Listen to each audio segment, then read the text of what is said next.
सीधे जंतर मंतर से, जहां पर हिंदुस्तान के पहलवान, हमारे पदक विजेता सब अपने अधिकार की लड़ाई, अपने भविष्य की लड़ाई लड़ रहे हैं। रेसलिंग फेडरेशन ऑफ इंडिया को लेकर जो तमाम गंभीर आरोप लगाए गए हैं, उसको लेकर खेल मंत्रालय के साथ एक बैठक अभी अभी हुई थी। और विक्रांत, खबर यही आ रही है कि सब संतुष्ट हैं, खुश हैं उस बैठक से। श्वेता, कहा जा रहा है कि अब से 15 मिनट बाद शायद बजरंग एक प्रेस कॉन्फ्रेंस करेंगे और उसमें अंदाजा होगा। लेकिन उनकी जो मीटिंग हुई है शास्त्री भवन में, जहाँ पे Sai sports authority of India के डीजी प्रधान साहब थे, उसके अलावा स्पोर्ट्स सेक्रेटरी थी। अब सवाल यह है कि इनकी बातें सुनी गई हैं, लेकिन इनको अश्योरेंस क्या दी गई है? सही बात। क्या सिर्फ इन्होंने अपना मौकिफ रखा है या वहां से कोई अश्योरेंस भी आया? क्योंकि दूसरी खबर जो आ रही है कि गोंडा में रेसलिंग फेडरेशन ऑफ इंडिया की इमरजेंट काउंसिल की मीटिंग, इसमें बुलाया भी नहीं गया था। हाँ, तो उसमें क्या होगा? क्या उस चीज को वो प्रीएम्प्ट कर रहे हैं कि भाई मैं इस्तीफा दे दूं या मैं इस्तीफे की पेशकश करूं, या फिर खेल मंत्रालय इसमें कूदेगा, इंडियन ओलंपिक एसोसिएशन इसमें कूदेगा?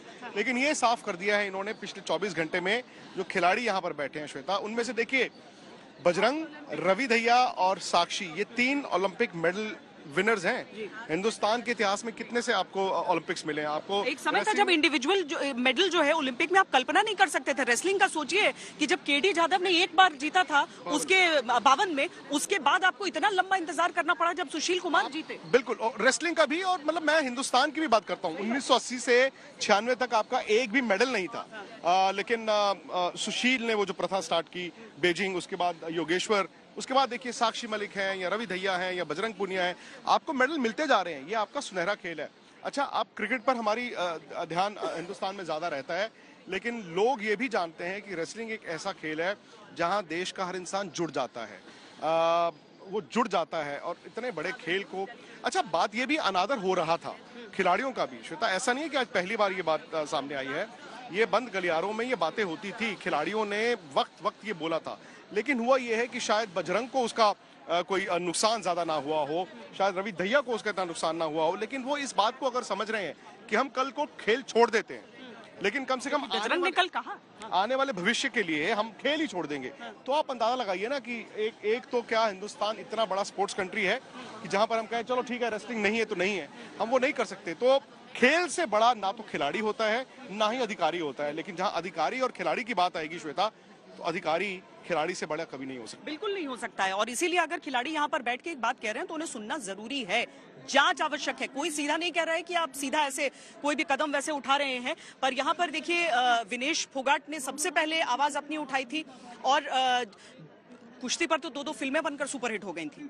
अब उसी में जो दंगल फिल्म में सबसे ज्यादा सुर्खियों में आई दोनों फोगाट सिस्टर्स, उनमें से बबीता जो है वो आज यहाँ पर आई थी, बबीता फोगाट, और उन्होंने यहाँ पर बातचीत की थी। वो चूंकि भारतीय जनता पार्टी का हिस्सा भी हो गई हैं, विनेश फोगाट की कजन है, संगीता फोगाट भी उनकी एक कजन सिस्टर, ये सब यहाँ पर बैठ रहे हैं। तो उन सब ने आज क्या क्या कहा है वो आपको सुनाते हैं, और मुमकिन है उसके बाद तक बजरंग खड़े हो चुके हैं। अच्छा, बजरंग बोलने के लिए खड़े हो चुके हैं, तो मुझे लगता है कि पहले हम उनकी बात सुन लेते हैं कि बजरंग पूनिया क्या कह रहे हैं। तो बजरंग पूनिया इसीलिए क्योंकि देखिए विनेश ने अपनी तरफ से, विनेश के ऊपर 2017 और उसके बाद 2020 2 बार कार्रवाई हुई, अनुशासन का नाम दिया गया। लेकिन कोविड के समय जिस तरीके से उन पर वो आरोप लगाए गए थे, उन्होंने कहा कि मेरा दिमाग बहुत ज्यादा व्यथित हुआ। पिछली बार जब वो हारी हैं, उन्होंने ये बात आकर बोली है जहां पर लड़ाई हुई, और लड़ाई में क्या हुआ, आपने खिलाड़ी को ही नीचा दिखाया। और मुझे अभी भी याद है कि जब रवि दहिया को जब मेडल मिला था, ब्रिजभूषण हमारे साथ थे लाइव, तो उन्होंने उस वक्त ये कहा कि ये रेसलिंग फेडरेशन ऑफ इंडिया की जीत है, जबकि ये भी हकीकत है। ठीक है, फेडरेशन कभी ऐसा नहीं है, फेडरेशन करती है खिलाड़ियों के लिए काम, लेकिन श्वेता कुछ प्राइवेट एंटिटीज हैं जो खेल में पैसा नहीं था, वो पैसा डालती हैं। खिलाड़ी जो अब टोक्यो ओलंपिक्स के लिए जाएगा, उसको आज से तैयारी छत्रसाल में नहीं होनी है। तैयारी आपको रूस जाना पड़ेगा, आपको बेलारूस जाना पड़ेगा, आपको वहां जाकर ट्रेन करना पड़ेगा।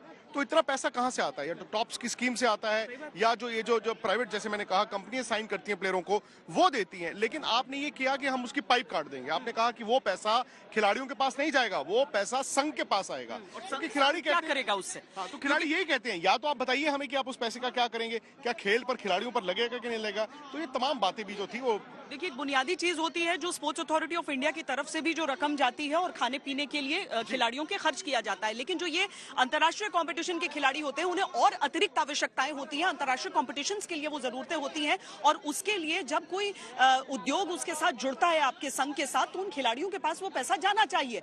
ये कोई बेबुनियाद मांग नहीं है। ये ऐसा नहीं है कि वो अपने ऐशो आराम के लिए या बिजनेस क्लास ट्रैवल करने के लिए या किसी स्वीट के लिए होटल में लड़ रहे हैं। ये तो चीजें बहुत दूर की बातें, किसी के ख्याल में भी नहीं है। वो अपनी ट्रेनिंग के लिए, अपने शायद एक फिजियोथेरेपिस्ट के लिए, एक मैस्योर के लिए आपको चाहिए। आप देखिए, या तो खेल खेल लें या फिर ओलंपिक्स में जाके मेडल जीत लें।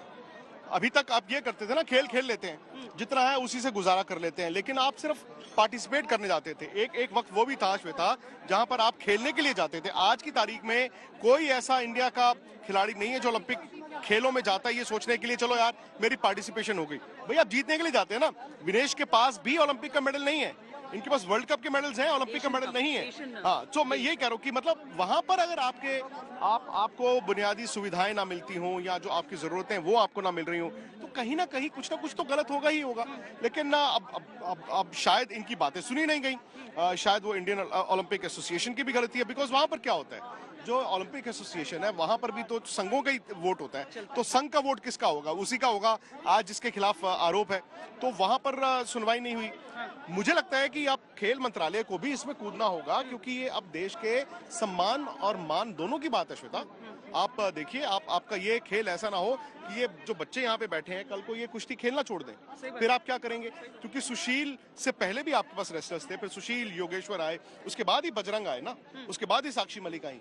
तो वो आप लाइन जब खींचते हैं तो उसमें आगे जो युवा, इनमें से हो सकता है जो यहाँ पर आज बैठे हो, आपको 4 साल बाद पता चले, 5 साल बाद कि इनमें से एक को ओलंपिक का मेडल मिल गया, तो फिर आप इनको खोजते खोजते इस दिन तक आएंगे कि ये भी सड़क पर धरना देकर बैठे थे। तो ऐसा होना नहीं चाहिए। एक खिलाड़ी अच्छा करता है, राज्यवर्धन सिंह राठौड़ को देखिए शूटिंग में लेकर आए, उसके बाद अभिनव बिंद्रा, गगन नारंग सब आते चले जाते हैं। तो ये एक पूरी प्रक्रिया होती है। जब तक बजरंग पूनिया यहाँ पर हम इंतजार कर रहे हैं कि वो कुछ बोले, उससे पहले जो सुबह से जो खिलाड़ियों ने अपनी तरफ से बातें रखी हैं वो जरा हम सुन लेते हैं।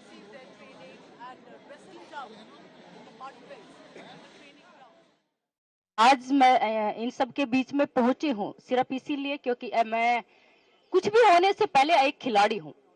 और दूसरी एक चीज, आज जो भी कुछ है, ये बबीता फोगाट जो नाम दिया हुआ है, ये मेरी कुश्ती ने दिया हुआ है और आप पूरे देशवासियों का दिया हुआ नाम है। और इसी की वजह से मैं चाहती थी कि आप लोग, मेरे जितने भी यहाँ पे बहन भाई सब बैठे हैं, जितने भी कुश्ती के जो प्रेमी हैं, कुश्ती खिलाड़ी हैं, ये मेरी कुश्ती की जान है, यहाँ पे बैठे हैं। और इन सबके सपोर्ट में भी आज मैं कोशिश करूंगी कि इनकी समस्या का मैं समाधान जरूर निकलवा दूं। ये मैंने इनको विश्वास भी दिलाया है कि हमारी सरकार आपके साथ है। और यहाँ तक कि हमारी सरकार ने अब तक, आप लोगों ने देखा होगा कि उनको बेहतर घंटे का टाइम भी दे दिया है जवाब देने के लिए, ये एक्शन भी ले लिया है और बहुत जल्दी आज हो सकता है इनका समाधान भी निकल जाए। आज मेरी कोशिश रहेगी कि मैं आज या कल में, जब तक मेरी कोशिश यही है कि मैं आज ही इनका समाधान करवा दूं, इनकी जो भी समस्याएं हैं, और जैसा ये चाहते हैं वैसा ही मैं करवा पाऊं। यहाँ पे आए सभी को मेरा नमस्कार। खासकर जो है लड़कियां कुश्ती करने वाली और लड़के जिन्होंने इतना साथ दिखाया है, इतना समर्थन दिखाया है, तो आप सबका बहुत बहुत धन्यवाद। और अभी जो बातचीत है वो ये है कि बबीता आई है सरकार की तरफ से और उन्होंने अपनी बात रखी है और हमने अपनी पूरी बात रखी है। और बबीता ने जो है वो आश्वासन दिलाया है कि वो हम खिलाड़ियों के साथ हैं, क्योंकि वो खुद एक अर्जुन अवार्डी है, ओलंपियन है और अच्छी रेसलर रही है, तो बिल्कुल हमारे साथ है। और आश्वासन दिलाया कि मैं जाके सरकार से बात करूंगी और आपकी मांगे रखूंगी, और पूरा भरोसा दिला रहे हैं कि वो हमारी बात जैसा चाहते हैं वैसा वो करवा देंगे।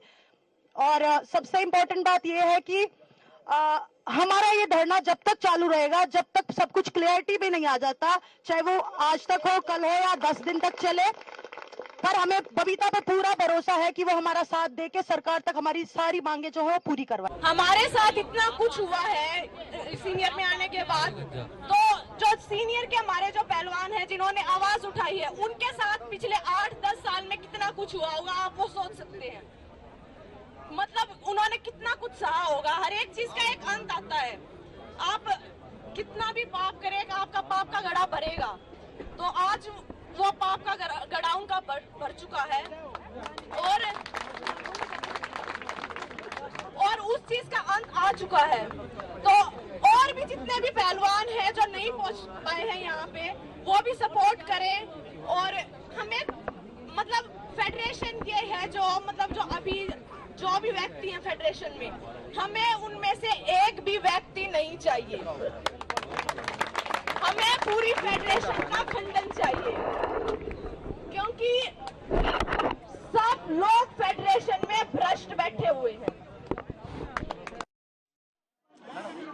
तो दिल्ली के जंतर मंतर से ये तस्वीरें भी हम आपको लगातार दिखा रहे हैं, जहां पर तैयारी हो रही है प्रेस को संबोधित करने की। बजरंग पूनिया हमारे पीछे हैं जो संबोधित करेंगे, विनेश और साक्षी भी उनके साथ, और रवि दहिया भी रहेंगे। तो एक प्रतिनिधिमंडल गया था छोटा सा, जिसने खेल मंत्रालय से बातचीत की और पूरे फेडरेशन को सैक करने की मांग की।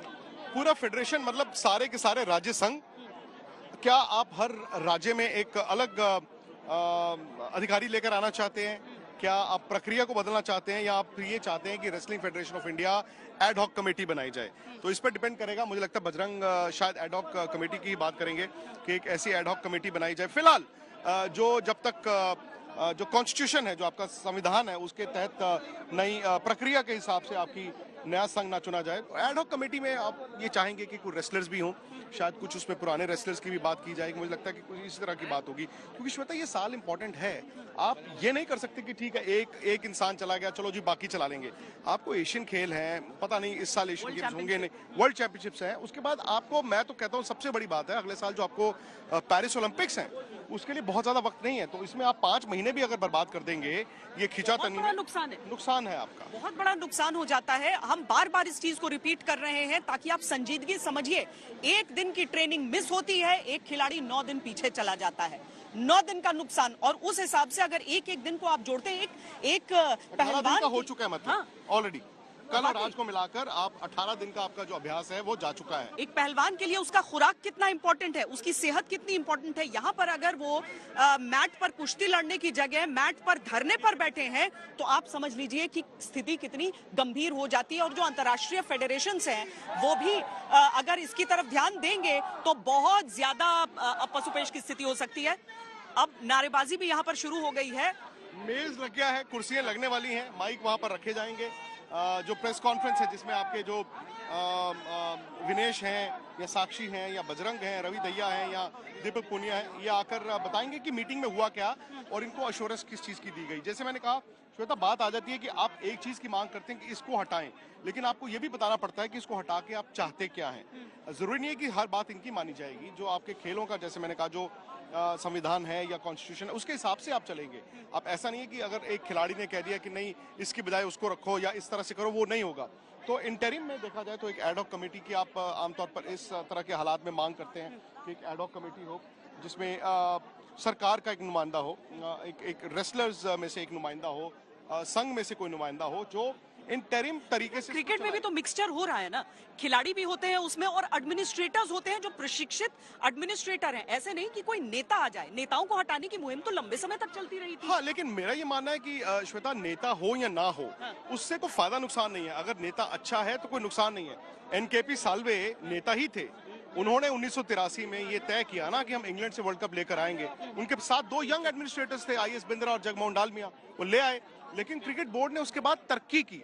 क्रिकेट बोर्ड ने, बीसीसीआई क्रिकेट बोर्ड ने जाकर किसी स्टेज पर ये नहीं सोचा कि चलो यार अपने हिसाब से चलाते हैं, क्योंकि आपका खेल इतना फैला भी हुआ था और उसका आपको असर दिखता भी है, आपको नतीजे भी दिखते हैं। बीच में ये कमेटी ऑफ एडमिनिस्ट्रेटर्स आई थी, जो हम एड हॉक कमेटी की बात करते हैं, उनको थोड़ा वक्त मिला था, वो ज्यादा वक्त लगा गए और शायद वो थोड़ा सा पीछे कर गए थे। लेकिन अब दोबारा आपका बीसीसीआई वापस आया। वहां पे देखिए 19-21 चलता रहेगा श्वेता। कभी आप कहेंगे ये अच्छा है, कभी आप कहेंगे वो अच्छा नहीं है, कभी कहेंगे ऐसा है, कभी वैसा है। लेकिन वो खेल इतना उसकी मजबूत नींव इतनी हो चुकी है कि वो चलता रहेगा। जैसे मैं बात कर रहा हूँ, एज वी स्पीक, कौन से ऐसे खेल में, डोमेस्टिक क्रिकेट में इतने ज्यादा मैचेस हो रहे हैं जैसे, और वो कोई ग्लिच फ्री हुए हैं, कोविड के बाद भी हुए हैं। तो बात ये नहीं है कि बीसीसीआई की तरह बाकी क्यों नहीं बन सकते। वो ऑटोनमस बॉडी है, शायद उनके लिए ये फायदा है या नुकसान है। ऑटोनमस बॉडी है, वो अपना पैसा इकट्ठा करते हैं और वो सरकार पे डिपेंड नहीं करते। ये शायद सरकार पर डिपेंड करते हैं, ये ओलंपिक एसोसिएशन पर डिपेंड करते हैं। शायद पैसे उतने नहीं है, लेकिन शायद इनको इतना पैसा नहीं चाहिए, इनको नीयत चाहिए, इनको इंटेंट चाहिए। यहाँ पर उसके लिए आप क्या करते हैं वो जरूरी नहीं है, आप क्या कर सकते हैं और अपने उस खेल के लिए क्या कर रहे हैं। देखिए सैन्य बल जो होते हैं और हमारे खिलाड़ी, इन दोनों की जब बात आती है तो अनुशासन की बात उठती है कि ये लोग, इन दोनों को अनुशासित होना चाहिए। पर अनुशासन का दायरा क्या कहता है कि आप जो गलत है उसके खिलाफ मुंह नहीं खोलेंगे। चाणक्य कह गए थे, हालांकि सेना के लिए कहा था उन्होंने, कि अगर उन्हें मुंह खोलकर कुछ मांगने की जरूरत पड़ रही है तो देश में सचमुच बहुत कुछ गड़बड़ है। तो एक अनुशासित खिलाड़ी क्या मांग नहीं रखे अपनी, इसके बीच राजनीति कैसी हो रही है वो भी दिखाते हैं। ये हमारी एक कुश्ती जगत की लड़ाई है। लड़ाई लड़ी है जो कुश्ती की भलाई के लिए लड़ी है। हम अपनी मेहनत से आए हैं, किसी से डरने की जरूरत नहीं।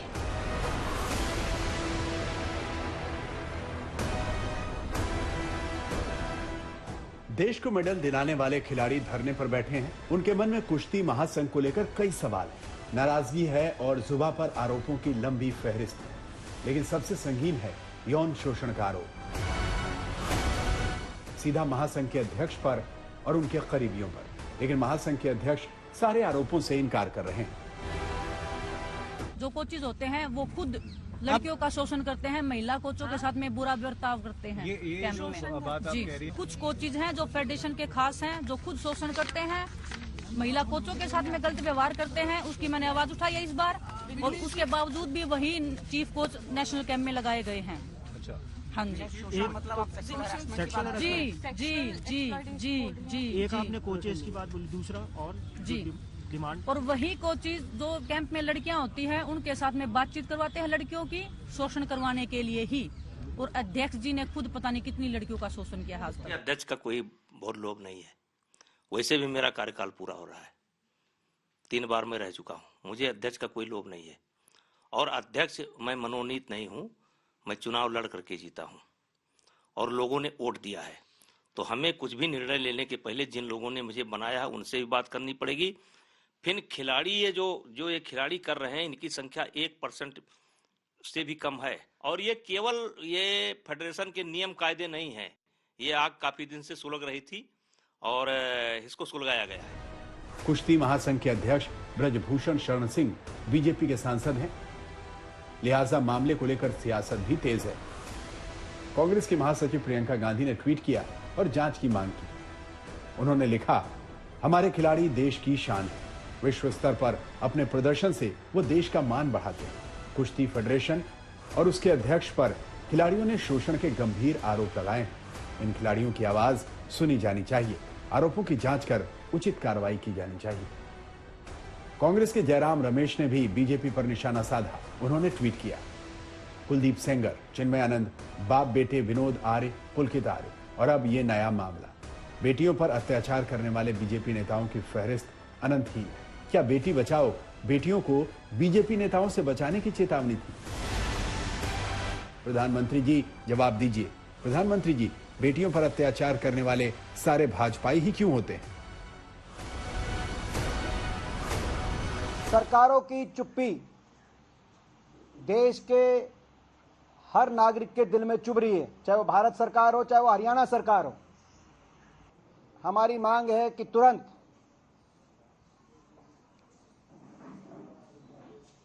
हमारे खिलाड़ियों का मान सम्मान बहाल करने की जिम्मेदारी सरकार ले, तुरंत कार्रवाई हो। पहली मांग है कि कुश्ती संघ को बर्खास्त किया जाए। दिल्ली महिला आयोग की अध्यक्ष स्वाति मालीवाल धरने के पहले ही दिन खिलाड़ियों से मुलाकात करने पहुंच गईं और खेल मंत्रालय के साथ साथ पुलिस को नोटिस जारी कर दिया। बहुत दुख हुआ देख के कि साक्षी मलिक और विनेश फोगाट जैसे ओलंपियन रेसलर्स को आज दिल्ली में जंतर मंतर पे धरना देना पड़ रहा है। उनका ये आरोप है कि रेसलिंग फेडरेशन ऑफ इंडिया के प्रेसिडेंट और कई कोचेस महिला खिलाड़ियों का यौन शोषण करते हैं। कितनी शर्म की बात है इस देश के लिए कि जिन शेरनियों ने ओलंपिक्स में जाकर हमारा नाम रोशन करा, आज उनको सड़क पे बैठ के रोना पड़ रहा है। बहुत ही गंभीर मामला है और हमने नोटिस इशू किया है दिल्ली पुलिस को और केंद्र सरकार को, क्योंकि इस मामले में तुरंत न्याय होना ही चाहिए। उधर कुश्ती महासंघ के अध्यक्ष ब्रजभूषण शरण सिंह सफाई देते नहीं थक रहे। विनीशा फोगाट वो आरोप लगा रही हैं कि जब वो प्रधानमंत्री से मुलाकात उन्होंने की थी तो उनको यहां से थ्रेट दिया गया, फेडरेशन के लोगों ने उनको जो है धमकी दी अब फेडरेशन में 2 ही 3 लोग हैं। विनोद तोमर ऑफिस का काम संभालते हैं, जो कि भारत सरकार के आदमी हैं, और एक हम हैं।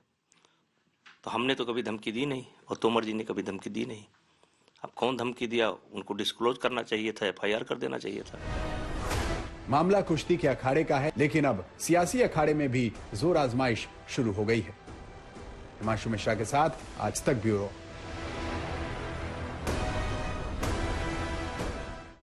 अब यहाँ पे प्रेस कॉन्फ्रेंस की शुरुआत होने वाली है। भारत माता की जय के नारे बार बार लग रहे हैं, क्योंकि देश के लिए यही पदक जीतते हैं और तिरंगा लहराता है जब किसी भी खेल के आयोजन में, तो हम सबको जन मन गण और तिरंगे के सम्मान में खड़े होने का एक मौका मिलता है। अब बस वो शुरू करने वाले हैं। मुझे लगता है आपस में चर्चा हो गई है विक्रांत। चर्चा हो गई है, क्योंकि बाकी तो ऐसे थे जो साथ ही गए थे।